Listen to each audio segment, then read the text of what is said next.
Back to news. హైదరాబాద్లోని చాముల్లా ప్యాలెస్లో నిర్వహించిన వెల్కమ్ డిన్నర్కు ముఖ్యమంత్రి రేవంత్ రెడ్డి, మంత్రులు, నటుడు నాగార్జున హాజరయ్యారు.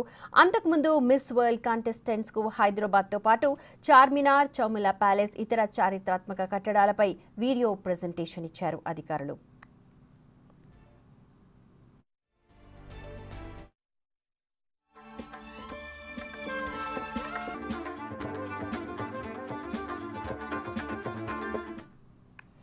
అంతకుముందు చార్మినార్ దగ్గర హెరిటేజ్ వాక్ జరిగింది. అనంతరం లాడ్ బజార్లో కంటెస్టెంట్స్ కొంతమంది షాపింగ్ కూడా చేశారు.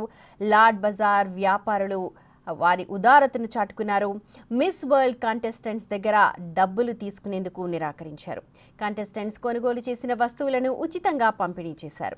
హైదరాబాద్ విశిష్టతను, లాడ్ బజార్ ప్రత్యేకతలను తమ దేశాల్లో చాటాలని కంటెస్టెంట్లను కోరారు. అంతకుముందు కంటెస్టెంట్స్కు గులాబీ పూలిచ్చి తమ షాపులోకి స్వాగతం పలికారు వ్యాపారులు.